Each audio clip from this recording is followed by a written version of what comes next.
السلام علیکم ورحمۃ اللہ وبرکاتہ۔ اعوذ باللہ من الشیطان الرجیم، بسم اللہ الرحمن الرحیم۔ ربی اشرح لی صدری ویسر لی امری واحلل عقدۃ من لسانی یفقہوا قولی۔ تمام حمد و ثنا اللہ رب العالمین کے لیے ہے، اس کے بعد کروڑوں درود اور سلام جناب محمد مصطفیٰ صلی اللہ علیہ وسلم کے لیے ہے۔ ہمارا موضوع جادو کے متعلق ہے، اور جادو کا علاج اپنے گھر بیٹھ کر آپ کر سکتے ہیں قرآن اور حدیث کی روشنی میں، نہ کہ کسی عامل کے پاس جانے کی ضرورت ہے، نہ ہی کوئی اور ایسا کام کرنے کی ضرورت ہے جو اسلام کے خلاف جاتے ہیں۔ ہم نے جادو کا علاج قرآن اور حدیث سے کرنا ہے۔ نبی علیہ الصلوۃ والسلام کے پاس ایک شخص آیا اور اس متعلق پوچھنے لگا کہ نبی علیہ الصلوۃ والسلام سے کہنے لگا کہ اللہ کے رسول محمد صلی اللہ علیہ وسلم، کیا سفلی جادو کا علاج سفلی جادو سے کیا جا سکتا ہے؟ سفلی سے علاج کیا جا سکتا ہے؟ آپ نے اسے فرمایا کہ یہ ایک شیطانی کام ہے، بلکہ قرآن اور حدیث سے علاج کرنا چاہیے، جس طریقے سے نبی علیہ الصلوۃ والسلام نے سکھایا ہے اور جس طریقے سے آپ کے اصحاب عمل کرتے رہے۔ جادو کے لیے جس طریقے سے ہم نے آپ کو پچھلی ویڈیو میں بتایا تھا کہ جادو کے جو کام آپ نے چند کرنے ہیں، ان میں سے کچھ ایک نہانا تھا، کچھ پڑھنا تھا، جو کہ ہم پچھلی ویڈیو میں بتا چکے ہیں اور وہ اس ویڈیو میں نہیں دہرائیں گے۔ جس طریقے سے میں آپ کو بتانے لگا ہوں کہ جادو کے کئی اقسام ہوتے ہیں، اور جادو کے اقسام کا مطلب یہ ہے کہ کچھ جادو خطرناک قسم کا ہوتا ہے اور کچھ جو جادو ہے وہ ہلکے قسم کا ہوتا ہے۔ جو ہلکے قسم کا جادو ہوتا ہے ہم اس کو بندش کہتے ہیں ہمارے الفاظوں میں، اور جو ہیوی قسم کا جادو ہوتا ہے اسے ہم کہتے ہیں کہ کالا جادو ہے۔ اور جو کالا جادو ہوتا ہے، یہ کالا جادو بڑے خطرناک جنوں کا استعمال کیا جاتا ہے۔ خطرناک سے مراد یہ ہے کہ جس طرح ہماری زبان میں یوں کہہ لیں آپ سیدھی طریقے سے کہ معاشرے میں کوئی خطرناک کلر ہوتا ہے، اس کو کانٹریکٹ دیا جاتا ہے، جو خطرناک قسم کا ایک جو ہے وہ گنڈا ہوتا ہے۔ تو اسی طریقے سے جنوں میں بھی ہوتا ہے، جو خطرناک قسم کے جن ہوتے ہیں، جن کا تعلق شیطانیت سے پوری طریقے سے ہوتا ہے، اسے اس پہ استعمال کیا جاتا ہے۔ اور جو عام سے جادو ہوتے ہیں، یعنی کہ جسے ہم بندش کہتے ہیں یا لوکل سے جادو ہوتا ہے، اس میں یوں کہہ لیں کہ ہم جو ہے وہ معاشرے کا چھوٹے قسم کا جن یا چھوٹے قسم کا گنڈے کا استعمال کرتے ہیں، تو جو کہ دونوں کے اندر ایک فرق ہے۔ اور جب کسی کو معلوم ہو جائے کہ خطرناک قسم کا جادو کی علامت کیا ہے اور ہلکی قسم کے جادو کی علامت کیا ہے، بس تھوڑا سا ہی اس میں فرق ہے، زیادہ نہیں ہے۔ ہم نے پہلے اس کو سمجھنا ہے کہ جادو ہے کس قسم کا، اور سمجھنے کے بعد آپ کی اگر یہ بات سمجھ آ جاتی ہے کہ یہ جادو خطرناک قسم کا ہے اور ہلکے قسم کا ہے، تو اس کا پتہ کیسے چلے اسے؟ اگر کچھ بندے نہیں جانتے تو اس کو اس کا پتہ کیسے چلے؟ پتہ چلانے کا طریقہ یہ ہے کہ اگر کسی کو جادو ہوتا ہے تو اس کو برے قسم کے خواب آنا شروع ہو جاتے ہیں۔ یہ میں اس بات کی جادو کر رہا ہوں جو کہ ہلکے طبقے کا ہے۔ میں آگے چل کر اس پہ بتاؤں گا کہ آپ نے جو ہائی لیول کا جو جادو ہوتا ہے وہ کس اینگل سے کیا جاتا ہے اور کس اینگل سے لوگ کرتے ہیں، اور اس میں کیا کیا چیزوں کا استعمال کرتے ہیں، اور ان سے کیسا جو ہے وہ توڑ کیا جائے۔ لیکن میں آپ کو ابھی صرف یہ بتانا چاہتا ہوں کہ جو چھوٹے قسم کے جادو ہوتے ہیں، کچھ لوکل قسم کے جو لوگ بیٹھے ہوتے ہیں، وہ جن کا استعمال کر کر کسی کے کاروبار پر بندش کر دیتے ہیں، کسی کی اولاد کو رکاوٹ کر دیتے ہیں، یا اور کسی طریقے کی مالی حالات پر ویک کر دیتے ہیں، یا پھر یعنی کہ اگر کوئی شخص کسی کو محبت کرتا ہے بے انتہا اور وہ محبت اچانک سے نفرت میں تبدیل ہو جاتی ہے اور وہ اس کی شکل دیکھنا بھی پسند نہیں کرتا، تو یہ جادو کی علامت ہے۔ بالوں کا بہت زیادہ ٹوٹنا اور گر کے اس پر سے ختم ہو جانا، یا کسی بیماری پر ایسی مبتلا ہو جانا جس کا علاج ڈاکٹروں کے پاس بھی موجود نہیں ہے، اور وہ سمجھتا ہے کہ میں علاج کرا کر تھک گیا ہوں، ڈاکٹروں کے سمجھ نہیں آتا اور دوائیاں کھاتا رہتا ہوں لیکن حل نہیں نظر آتا، اور اسے عجیب اور غریب قسم کے خواب آتے ہیں، یا پھر جو ہے وہ ایک مخصوص جگہ پر درد ٹکا رہتا ہے، رپورٹ پر کچھ بھی نہیں آتا۔ معلوم ہے کہ آیا کہ یہ بھی ایک کچھ جادو کے اقسام میں سے ہوتا ہے۔ اور جادو انسان نہیں بلکہ جن بھی کرتا ہے، جادو جن کے بھی کرتا ہے اور انسان بھی کرتا ہے، یہ دونوں کے اوپر ہے۔ اللہ سبحانہ تعالیٰ نے دونوں کو اختیار دے رکھے، تو ہم نے یہ قطعی فیصلہ نہیں کر لینا کہ یہ جادو جو ہے فلانے نے کیا ہے۔ یہ ایک بدگمانی ہے۔ اگر کوئی شخص آپ کو کہہ دیتا ہے کہ آپ کے چاچا نے کیا ہے یا تایا نے کیا ہے، تو فوراً اس بات پر کامل نہیں ہونا چاہیے، کیونکہ اس سے عداوتیں اور نفرتیں پیدا ہو جاتی ہیں۔ اس لیے ہم کسی کو علاج کے متعلق یہ بات بتاتے نہیں ہیں کہ تجھ پر ہے کیا، ہم صرف اس کو علاج کرنے سے تعلق رکھتے ہیں۔ تو جادو کے علاج میں اس کو عجیب اور غریب قسم کے خواب آئیں گے، کوئی بیماری ایسی ٹک جائے گی وہ جس سے ڈاکٹری علاج کرا کر تھک گیا ہوگا لیکن اس کو حل نہیں ملے گا اس کا.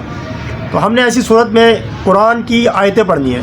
اچھا ہم نے قرآن پڑھنا کیسے یہ سمجھ لیں اچھی طریقے سے. تو سب سے پہلے ہم نے سورہ فاتحہ پڑھنی ہے 3 مرتبہ یا پھر زیادہ سے زیادہ 7 مرتبہ. اس کے بعد ہم نے پڑھنی ہے سورہ اخلاص، سورہ فلق اور سورہ ناس 1 مرتبہ. اور اگر اس سے زیادہ پڑھیں گے تو ان تینوں کو ملا لیں گے ایک دفعہ، اس کو 3 دفعہ پڑھیں گے. پھر اس کے بعد ہمیں آیت الکرسی پڑھنی ہے 1 مرتبہ اور اس کے بعد یہ دعا پڑھیں گے 3 مرتبہ. اور پھر اس کے بعد ہم نے سورہ بقرہ کی آیت نمبر 102 پڑھنی ہے اور پھر سورہ رحمان کی 13، 14، 15 اور 16 آیت جو ہے وہ پڑھنی ہے. اور یہ آیت بھی جو ہے وہ اسی کے ساتھ شامل ہے. ان سب کو 1 مرتبہ پڑھنا ہے، نہ کہ یہ جیسے کہ 2-3 دفعہ نہیں. جس کے اوپر میں نے لکھ رکھا ہے 1 مرتبہ تو اسے 1 مرتبہ پڑھنا ہے، اور جس کے اوپر 2 یا 3 یا 5 جس طرح بھی لکھا ہوا ہے وہ اس پکچر کے جو ہے اوپر لکھا ہوا بھی آپ کو نظر آ رہا ہوگا. اس کے بعد یہ دعا پڑھیں آپ 3 مرتبہ 3 مرتبہ 3 مرتبہ.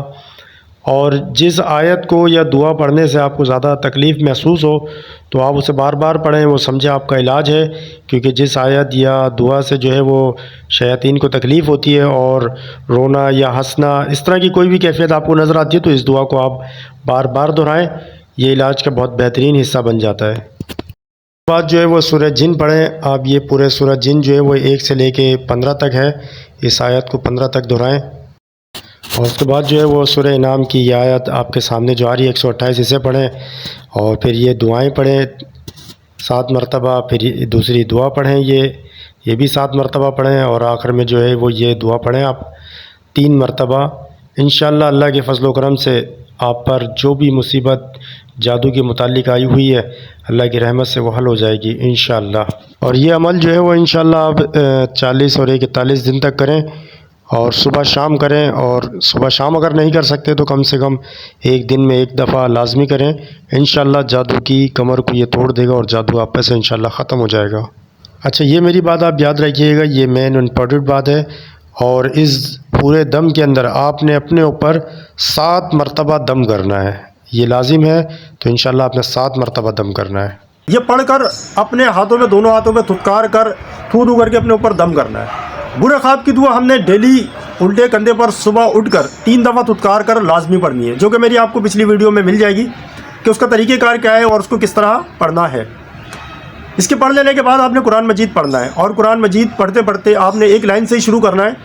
جہاں آپ کو سستی اور کاہلی کا سامنا ہو، جہاں آپ سے اٹک ہو، جو آپ سے نہ پڑھی جائے، آپ کو غنودگی ہو، آپ نے وہ آیت کو یا اس جگہ کو جو بھی الفاظ آپ سے نہیں ادا ہوتا اس کو آپ نے بار بار دہرانا ہے. اس کے دہرا لینے سے اس شیطانیت کو جن کو تکلیف ہوتی ہے. بعض لوگ کہتے ہیں کہ ہم سے سوال کرتے ہیں کہ سہیل بھائی ہم نے پورے قرآن پڑھا لیکن اس کو کچھ بھی نہیں ہوا، لیکن ہم نے جیسی سورہ فلق اور سورہ ناس کو پڑھنا شروع کی تو وہ بدکنا شروع ہو گیا اور اس کو بے انتہا تکلیف ہونا شروع ہو گئی اور مریض کی عجیب اور غریب قسم کی کیفیت ہونے لگی. اس کا کیا ریزن ہے؟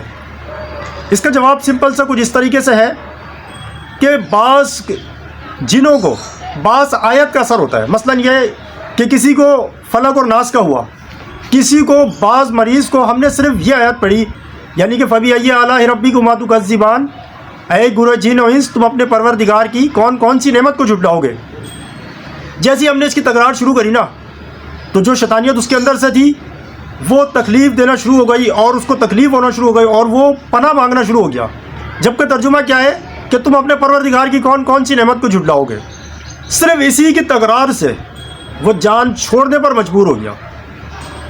اب ایسا لیکن جب ہوگا جب آپ کے اعمال آپ کا ایمان خود صحیح ہوگا. اگر آپ خود صحیح نہیں ہیں، مثلاً خود صحیح ہونے سے مراد یہ ہے کہ اگر آپ لوگوں کو دھوکہ دیتے ہیں، حرام اور حلال کی تمیز نہیں کرتے، آپ حقوق العباد کے اندر پورے نہیں ہیں، تو پھر آپ علاج کریں گے کسی کا تو اس کا اثر دوسرے بندے کے اثر سے بہت کم ہوگا. کیونکہ دوسرا بندے کا اثر اس لیے تیز ہوگا اگر کوئی متقی اور پرہیزگار ہے، یعنی کہ 5 وقت کی نماز پڑھتا ہے اور حقوق العباد بھی پورے کرتا ہے، حق ادا کرتا ہے. تو اس کا مطلب یہ ہے کہ جب وہ اللہ سے مانگتا ہے اور اپنے زبان کو اللہ کے ذکر سے تر رکھتا ہے، جب وہ اللہ سے مانگتا ہے اللہ رب العالمین اس کی زبان کی کہیں بھی بات کو رد نہیں کرتا. شرط ہے کہ جائز ہونا چاہیے. اللہ سبحانہ تعالیٰ اس کی عزت رکھتا ہے. وہ بسم اللہ بھی پڑھ کر اگر کسی کو دم کر دے تو وہ اس کے لیے شفا کے لیے کافی ہو جاتا ہے۔ اس کی وجہ کیا ہے؟ کیونکہ وہ جب اس زبان سے ذکر کرتا ہے تو اللہ کا ذکر کرتا ہے، جب بات کرتا ہے تو ڈرتا ہے کہ کہیں میرے پروردگار میری بات سے ناراض نہیں ہو جائے، ڈرتا ہے جو میں کام کر رہا ہوں کہیں میرا رب اس کام سے ناراض نہ ہو جائے۔ اس کے ہر قدم پہ، اس کے ہر فیصلے میں اللہ سبحانہ تعالیٰ کا نام ہوتا ہے، اللہ سبحانہ تعالیٰ کی بات ذہن میں ہوتی ہے۔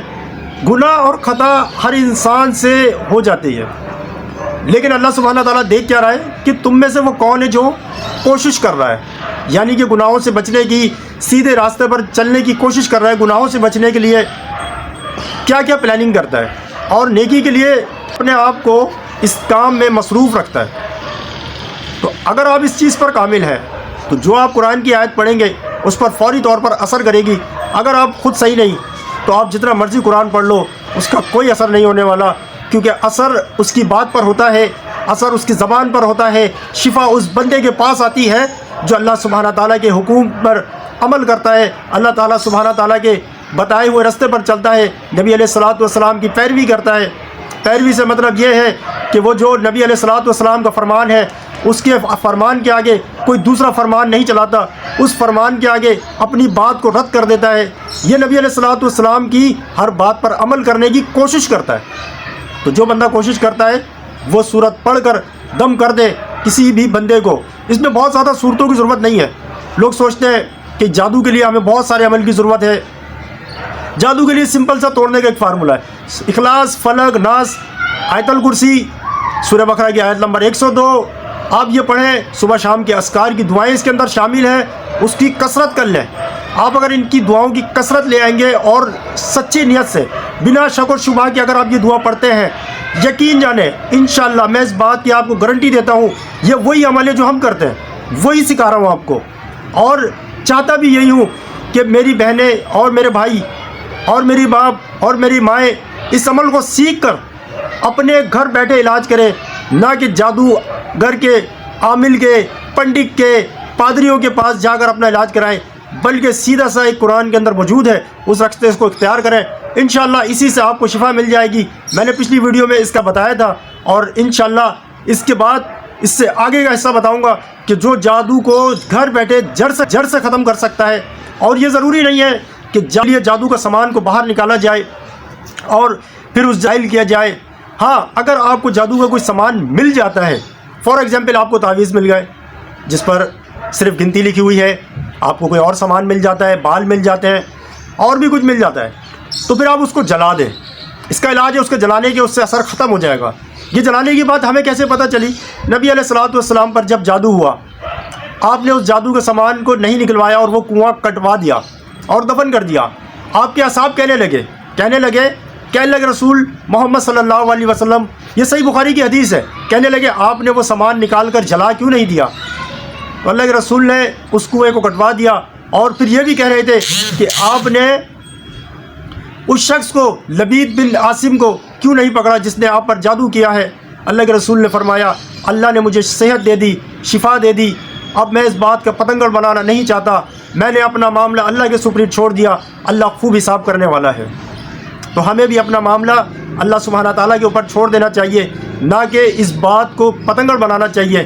اور دوسری بات کہ اگر آپ جن کا علاج کریں یا جادو کا علاج کریں، اگر آپ اس بات کو اپنے ذہن سے نہیں نکالیں گے، ذہن سے نکالنے سے مطلب یہ ہے کہ جادو کا اثر تو ختم ہو جاتا ہے، لیکن اکثریت دماغ میں شک اور شبہ جو بھرے ہوئے ہوتے ہیں وہ نہیں نکلتے۔ جادو کا اثر تو کب کا ختم ہو گیا، اب اگر تکلیف بھی ہے تو خیال کرتے ہیں کہ جادو کا اثر ابھی بھی موجود ہے، سورت پڑھ بھی لی، اللہ نے شفا بھی دے دی ہے اس معاملے کے اندر، لیکن جو ذہن میں غبار، جو شیطانی وسوسے بھرے پڑے ہوئے ہیں، وہ شک اور شبہ دلاتے ہیں کہ تجھ پر جادو ابھی ختم نہیں ہوا، لہٰذا تجھے کسی عامل کو ڈھونڈنا چاہیے، لہٰذا کسی مولوی کو ڈھونڈنا چاہیے، تجھے ایسے بندوں کو ڈھونڈنا چاہیے جو تجھ سے زیادہ متقی پرہیزگار ہے، جو تجھ سے زیادہ ولی اللہ ہے، اور وہ ایسے خیالات آپ کے دماغوں میں ڈال کر آپ کو گمراہ کر رہا ہوتا ہے۔ اللہ کے نبی صلی اللہ علیہ وسلم فرماتے ہیں کہ اگر کسی بندے نے شک اور شبہ کیا تو اللہ فرماتا ہے کہ جتنا وہ شک اور شبہ کرتا ہے اللہ اس کے لیے عمل بھی اتنا ہی اتارتا ہے، اگر وہ پورے یقین سے پڑھتا ہے تو اللہ سبحانہ تعالیٰ اس کو پورے یقین سے شفا عطا فرما دیتا ہے۔ تو انشاءاللہ اللہ سبحانہ تعالیٰ سے دعا ہے کہ جتنے لوگ بیمار ہیں اللہ انہیں صحت عطا فرما دے، اور جتنے اس جادو کے مرض میں پھنسے ہوئے ہیں اللہ انہیں شفائے کاملہ عطا فرما دے، اور جتنے بیمار جہاں کہیں بھی میرے بھائی یا بہن ہیں اللہ ان سب کو تندرستی عنایت فرما دے، اور جتنے لوگ اس بات پر عمل بھی کریں گے یقین جانیں اللہ رب العالمین کے فضل سے میں آپ کو وہی بات سکھانے لگا ہوں جو اپنے پاس بیٹھ کر علاج کرتا ہوں اور وہی صورتیں پڑھتا ہوں اور وہی عمل کرتا ہوں۔ اللہ اس بات کے لیے گواہ ہے، میں آپ کو وہی عمل سکھا رہا ہوں، اگر پورے یقین سے پڑھ لو گے انشاءاللہ اللہ تمہیں صحت عطا فرما دے گا۔ السلام علیکم وآخر الدعوانا الحمدللہ رب العالمین۔